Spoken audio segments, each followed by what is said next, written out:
Pessoal, vou trazer aqui para conversar com a gente o advogado, jurista Pedro Serrano, já está aqui nos bastidores. Ele já é amplamente conhecido aqui da audiência, não precisa nem apresentar muito. Tudo bem, Pedro? Bem-vindo. Tudo bem, Miguel? Como é que vão as coisas? Tudo tranquilo.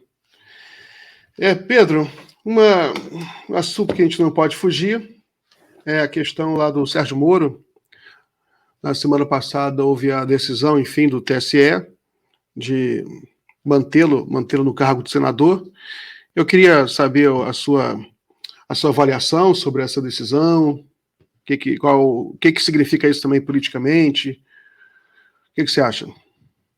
Eu acho como regra geral, eu não gosto muito dessa coisa dessa intervenção que a gente tem no Brasil, a meu ver, um pouco excessiva da justiça eleitoral na soberania popular, sabe?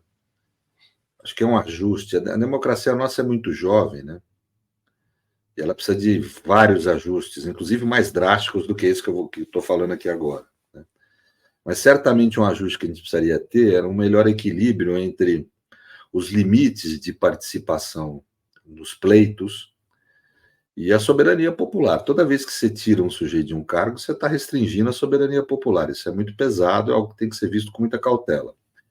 Nesse caso, pelo que eu entendi do debate, eu não sou assim um especialista em direito eleitoral, Miguel. É muito comum constitucionalistas também atuarem com direito eleitoral, mas eu não atuo, né, por uma série de razões. Então, não estou atualizado quanto à jurisprudência. E, para ser franco, não é uma área que eu acho um pouco chata, assim, não é uma área que me interessa muito. Mas o que eu entendi da decisão me parece razoável a decisão, porque ela diz que não há uma clareza nas regras quando há desistência de uma candidatura em favor da outra no tocante às despesas, vamos dizer, de pré-candidatura, né, aos gastos de pré-candidatura. Você não tem uma regulamentação clara com relação a essa situação do Moro. Então, se não há uma regra clara, é em favor do candidato, não contra, né? Então, me parece que o espírito da decisão, pelo que eu entendi do debate que se pôs na mídia, uma rápida leitura que eu fiz do que foi divulgado, me parece razoável, sim, a decisão, né? E seria um imenso equívoco querer tratar essa questão eleitoral como uma espécie de sanção pelos abusos e ilícitos, a meu ver, que ele cometeu durante a Lava Jato. O problema da Lava Jato é para tratar em outro ambiente, é um problema de direito penal, eventualmente até direito disciplinar, porque, embora ele tenha saído do cargo, ele saiu com processos pendentes, e daí sim pode resultar um outro fator de inelegibilidade dele, e aí me parece que mais adequado, né?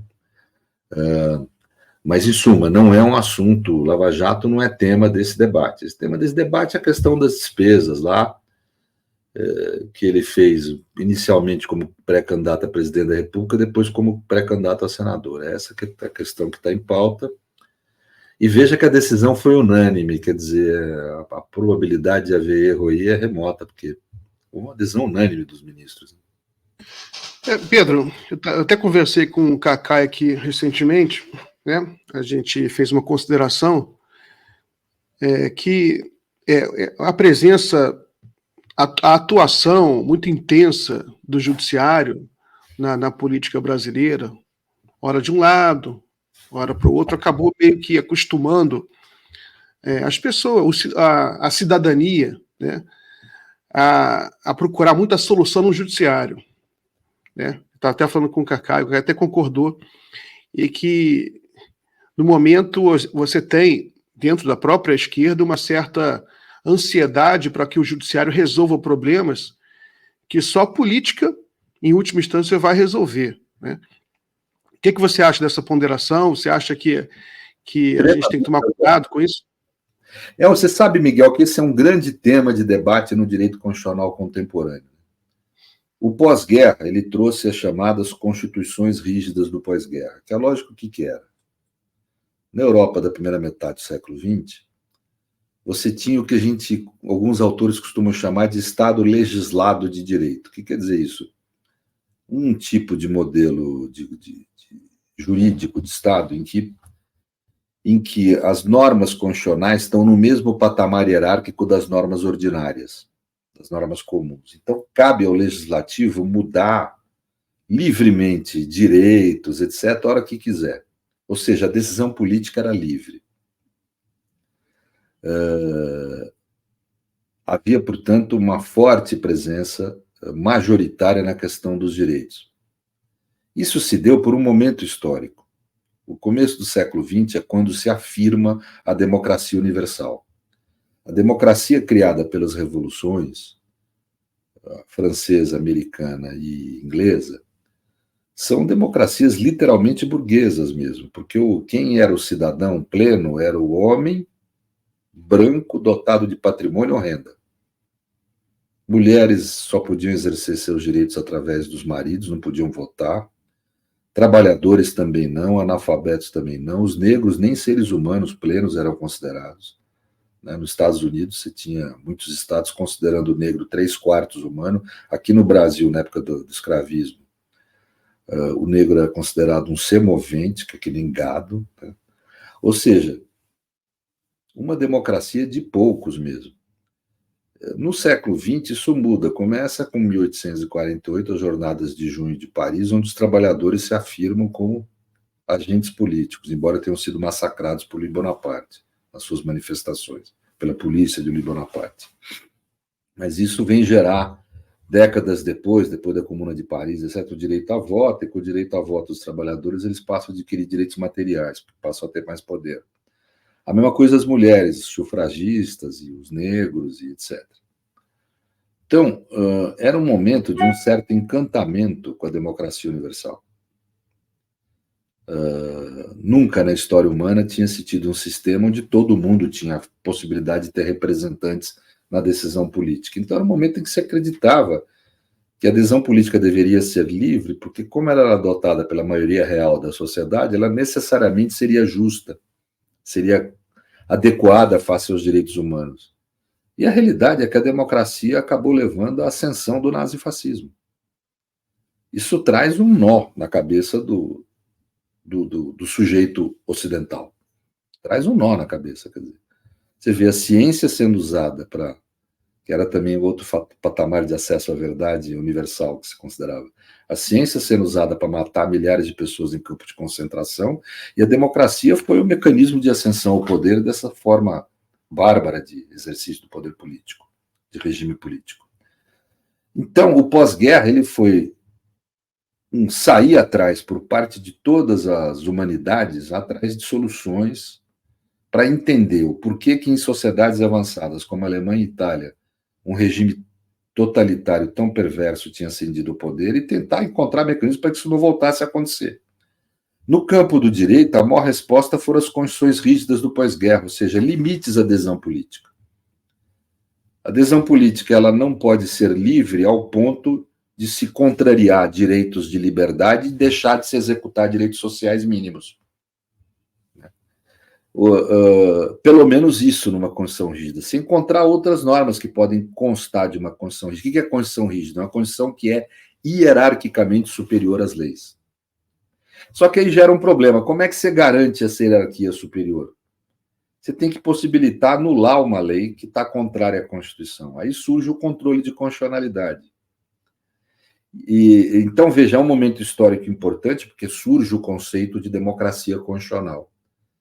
Democracia deixa de ser vista apenas como manifestação da soberania popular e passa a ser vista também como garantia de direitos. Não há democracia onde o poder político é superior aos direitos. Só há democracia onde o poder político for subordinado aos direitos.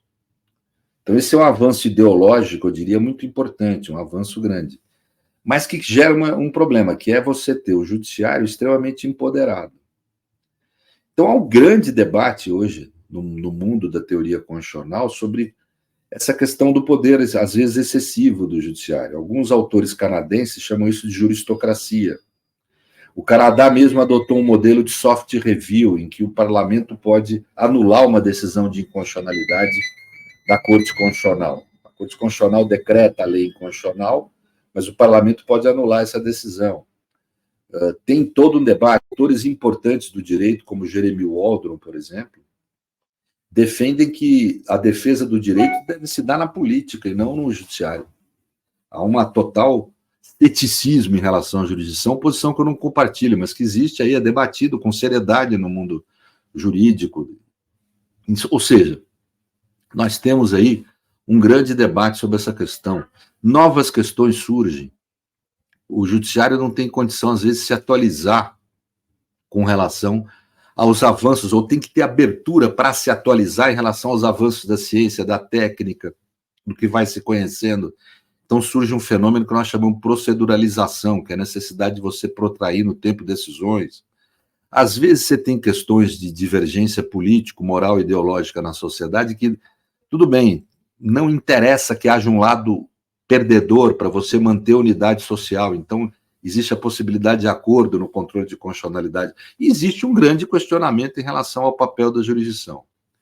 No Brasil, desculpe a explicação longa, no Brasil há um problema mais sensível. Por quê? Porque nós temos uma jabuticaba em termos institucionais.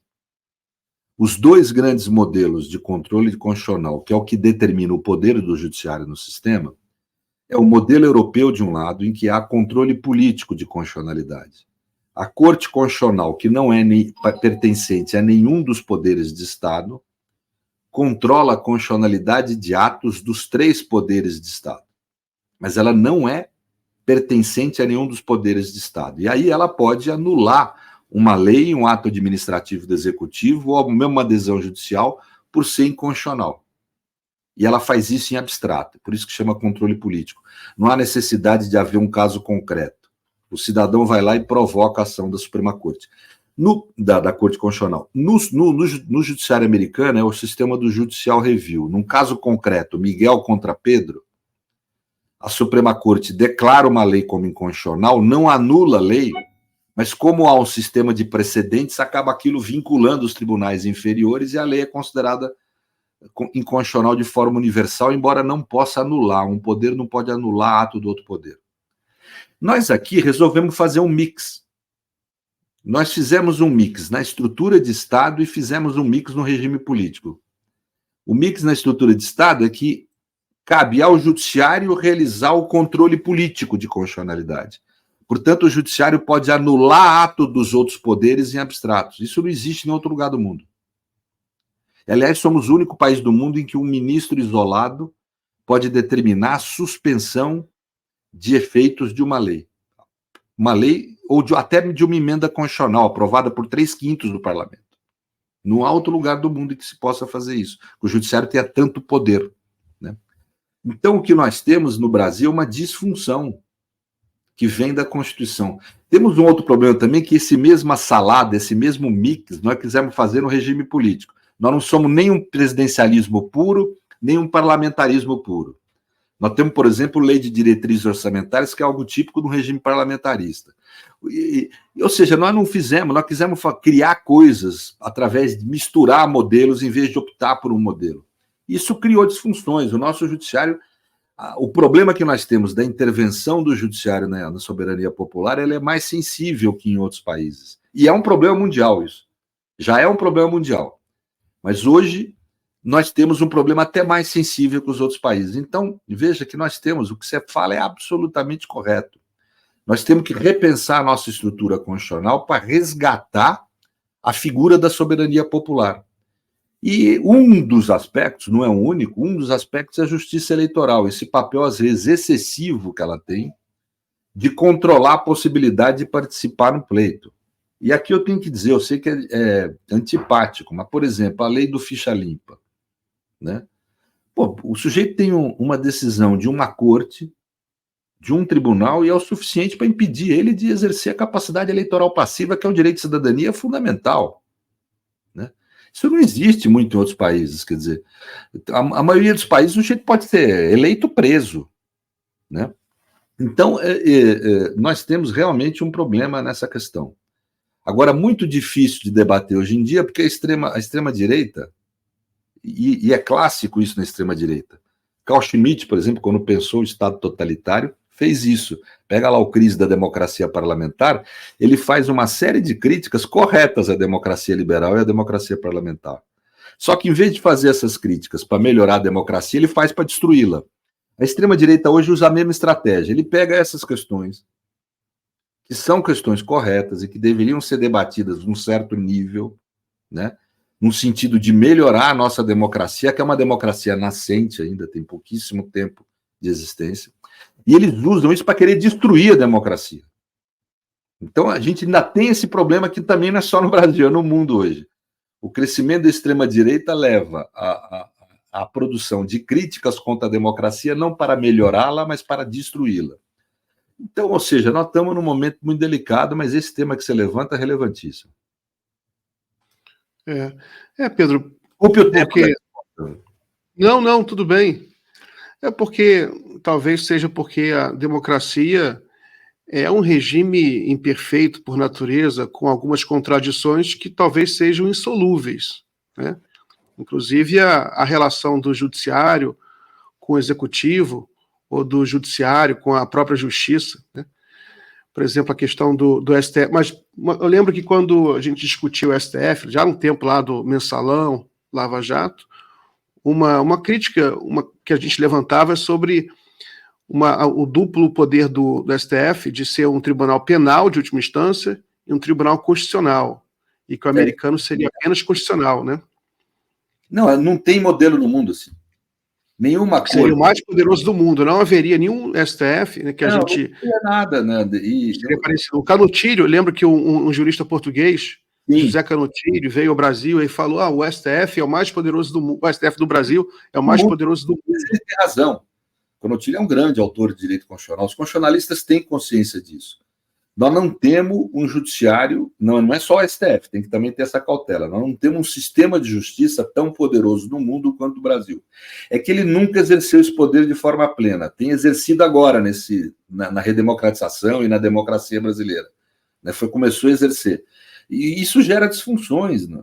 Nós temos disfunções do sistema. Em algum momento da nossa história, nós vamos ter que parar e rever a nossa estrutura institucional.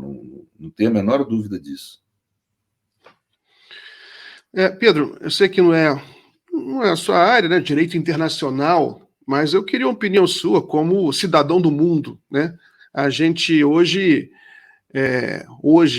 ontem à noite, o exército de Israel promoveu um dos piores massacres de toda essa guerra em Gaza, esse genocídio, né, disparando contra Rafah, queimando vivo mais de 40 civis.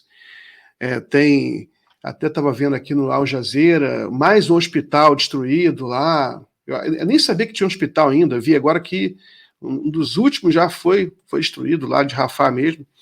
E você tem, e logo depois a Corte Internacional de Justiça ter emitido uma ordem, um pedido, não sei como diz isso, mas justamente para Israel não atacar Rafah.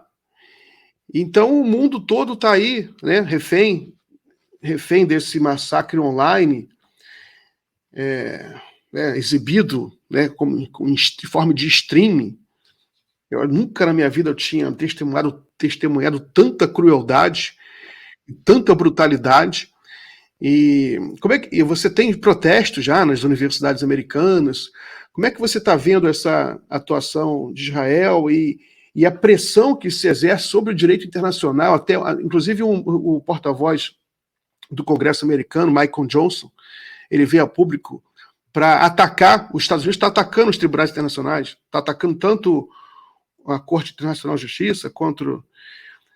tem o ICJ, eu fico com as siglas em inglês, confundo com as siglas em português, são dois tribunais internacionais, um pediu a prisão do Netanyahu e foi atacado pelos Estados Unidos, ameaçado pelos Estados Unidos, né, por vários líderes políticos americanos. E agora o outro tribunal, que é a Corte Internacional de Justiça, também pediu para Israel não atacar Rafah, também está sendo atacado pelos Estados Unidos. O Michael Johnson, que estava falando, disse que os Estados Unidos não respeita a soberania americana, não respeita um tribunal internacional. Ele não percebeu, mas ele acabou negando o próprio conceito de direito internacional, que é justamente você deixar de lado uma parte da soberania em prol de um direito maior. Mas como é que você vê essa questão? A questão é complexa. Eu não sou assim, um especialista em direito internacional público, embora tenha orientado dissertações e teses em direito internacional público, mas em ambientes ou temas que eu tinha mais intimidade, né? Mas existe mesmo essa questão, nós temos 2 grandes tribunais, né? Temos também a própria ONU, que pode funcionar como corte em algumas situações, mas temos o Tribunal Penal Internacional, que, em grosso modo, sendo bem grosseiro, que julga pessoas, né, governantes, a Corte Internacional de Justiça, que julga estados, né? Então, são cortes com objeto diferente, né? Agora, nós temos que entender a natureza do direito internacional. O direito internacional não é o direito de um Estado internacional que tenha soberania sobre o mundo. Isso ainda não... Existem propostas, aí Ferrajoli, por exemplo, tem a proposta de uma Constituição Internacional, mas tudo isso ainda é quimérico. Você concorda com isso? Você apoia isso? É claro, eu apoiaria totalmente. Eu acho que nós não temos jeito. As relações internacionais, ou elas vão se governar pela força, vão ser relações schmittianas, ou vão se governar pelo direito. Não tem terceiro caminho em relação ao poder político, né? Seja ele onde ele se apresente. Agora, o que nós temos no mundo, cada vez mais, é uma governabilidade de polícia, né? Em que você tem o argumento da segurança sendo sempre usado para um país poder invadir outro. Esse tipo de guerra de Israel até é uma situação mais rara hoje em dia, que é uma guerra territorial, né? Mas, de qualquer forma, o direito internacional é muito claro, o direito chamado humanitário, que de humanitário tem pouco, inclusive, porque é um direito meio estranho, ele trata de qual a legitimidade de você matar gente, no fundo é isso, né? Qual a legitimidade da guerra e seus limites, né? Mas a realidade é que, sob o ponto de vista do direito internacional, numa guerra não se pode tudo, né? A figura do inimigo não é a figura clássica do Ortiz, que vem do direito romano, etc., ou do Homo Sacer, quer dizer, aquele sujeito aquele corpo sem direito à proteção nenhuma. Mesmo o inimigo numa guerra tem direito à proteção jurídica, de ter certos limites em relação à conduta de quem atua numa guerra, numa disputa bélica. Nesse caso de Israel, bem, nós tivemos, obviamente, crimes cometidos pelo Hamas, eu acho que não dá para esquecer disso, quando ele ataca alvos civis. Agora, a reação de Israel foi criminosa também, não pode deixar de se falar isso, quer dizer, com uma extensão de ataque, formas de agressão ao povo palestino absolutamente fora de qualquer limite do direito humanitário. Crimes de guerras graves foram cometidos e crimes lesa humanidade. Agora, o governo de Israel e os dirigentes do Hamas estão aí acusados, ambos, do cometimento dessas 2 modalidades de crime. Crimes de guerra e crimes lesa humanidade. A crime lesa humanidade é previsto no Estatuto de Roma, inclusive, com uma modelagem semelhante à do genocídio. Eu tenho falado isso, ia ser difícil enquadrar Israel na tipificação estrita que o genocídio tem, mas ia ser muito possível enquadrá-lo em crime lesa humanidade, que tem o mesmo peso jurídico, né? E é o que fizeram, né? Então, para mim, não surpreendeu no plano jurídico, me surpreendeu um pouco no político, porque, em geral, esses tribunais são bem acovardados quando se trata de lidar com os interesses de grandes nações. Os Estados Unidos têm sido, classicamente, um Estado insubserviente ao direito internacional, por uma razão clara. Para ele interessa relações políticas internacionais onde vale a força, porque ele é o Estado mais forte do mundo. Ele tem um grande poderio bélico e controla 25% do PIB mundial, né? Representa 25% do PIB mundial. Então, um país potente dessa forma não interessa submeter a direito. O direito, nesses casos, sempre protege o mais fraco, né? Então é evidente que os Estados Unidos, ele sempre foi, ele, por exemplo, não subscreveu o tratado do TPI, ele não se submete a acordo porque ele sabe o que os seus governantes praticam.